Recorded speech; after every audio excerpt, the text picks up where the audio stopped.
आप एक घर खरीदने वाले हैं और आप उस घर का क्षेत्रफल जानना चाहते हैं या उस घर की नींव या फाउंडेशन का एरिया कितना है ये जानना चाहते हैं। हमें दिया गया है घर का नक्शा या फ्लोर प्लान और हमें निकालना है इस तल का एरिया यानी क्षेत्रफल, जबकि हमें दी गई है डायमेंशंस या माप इस घर की दीवारों का। ये लंबाई है इस दीवार की 18 फुट, ये 8 फुट है, ये 20 foot 20 feet, 5 foot 26 foot 15 feet और 25 फुट। तो कैसे ज्ञात करेंगे क्षेत्रफल? देखिए, एरिया ऑफ द रेक्टेंगल यानी आयत का क्षेत्रफल कैसे निकालते हैं ये तो आपको मालूम है, लेकिन ऐसे आकार का क्षेत्रफल कैसे ज्ञात करेंगे? तो मैं यहां ये कहना चाहता हूं कि आयत के क्षेत्रफल को निकालने वाले तरीके से ही आप इस फ्लोर प्लान या शेप या आकार का क्षेत्रफल निकाल सकते हैं।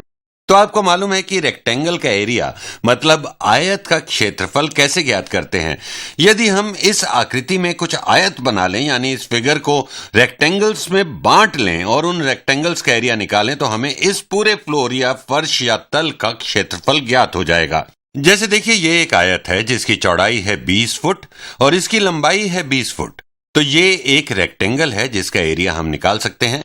अब एक और रेक्टेंगल बनाते हैं यहां, इसकी चौड़ाई 26 फुट है और इसकी लंबाई, ये इसकी लंबाई है, लेकिन ये लंबाई कितनी है इसका पता कैसे लगाएंगे? आइए देखते हैं। कैसे मालूम करेंगे कि ये लंबाई है कितनी? देखिए, ये जो लंबाई है ये लेंथ जमा 5 फुट हो तो ये समान है इस लेंथ के, और ये समान है इस आयत की सम्मुख भुजा के। तो ये लेंथ जमा 5 फुट है 20 फुट, तो ये लंबाई 15 फुट है। तो ये नीला आयत 15 फुट लंबा और 26 फुट चौड़ा है। अब एक और आयत लेते हैं, हम इसे ले सकते हैं, ये 18 फुट लंबा है। ये इस घर की अधिकतम लंबाई है। ये देखिए, ये घर की अधिकतम लंबाई। अब आप इसकी चौड़ाई या विड्थ बता सकते हैं। आप इस रेक्टेंगल या आयत की चौड़ाई कैसे ज्ञात करेंगे? देखिए, हमें मालूम है ये है 8 फुट और ये है 20 फुट और ये भी हमें मालूम है 26 फुट है। तो ये पूरी चौड़ाई है 26 फुट जमा 20 फुट। 26 फुट जमा 20 हो गया 46 जमा 8 हो गया 54 फुट। तो ये 54 फुट हो गया। एक बार चेक कर लेते हैं। 8 जमा 26 हुआ 34 जमा 20 54 फुट। और अंत में अब बचा एक आयत, ये वाला रेक्टेंगल जो 15 फुट लंबा है, 25 फुट चौड़ा है, 25 फीट वाइड। अब इन सभी आयतों का हम एरिया निकालेंगे। तो कुल क्षेत्रफल होगा 20 फुट गुणा 20 फुट। तो इसे गुणा करते हैं, तो 20 फुट गुणा 20 हो गया इस रेक्टेंगल का एरिया, जमा 15 गुणा 26 प्लस 15 टाइम्स 26 प्लस 15 टाइम्स 26, ये इसका एरिया है, जमा 18 गुणा 54 प्लस 18 टाइम्स 54, ये क्षेत्रफल इस आयत का है। और अंत में फाइनली जमा करेंगे 15 गुणा 25 प्लस 15 टाइम्स 25, जो एरिया है इस रेक्टेंगल का, इसका क्षेत्रफल। और अब हम इनका मान ज्ञात कर लेते हैं। तो 20 गुणा 20 कितना हुआ? ये होता है 400।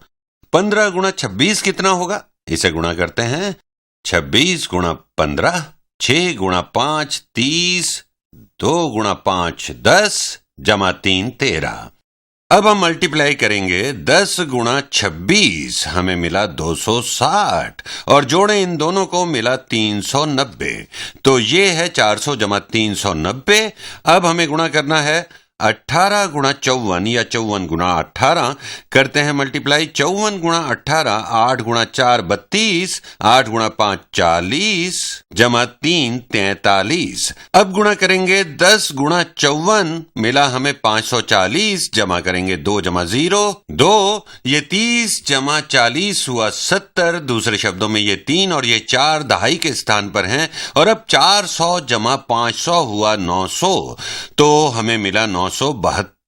एक मल्टीप्लिकेशन शेष है 25 गुणा 15। इसे तो हम जुबानी या मौखिक तौर पर भी कर सकते हैं। ये है 26 टाइम्स 15 25 गुणा 15 बराबर है, इसमें से 15 घटाएंगे तो ये हो जाएगा 300 और इसमें से घटाएंगे 10 तो हमें मिलता है 380, घटाएंगे 5 375।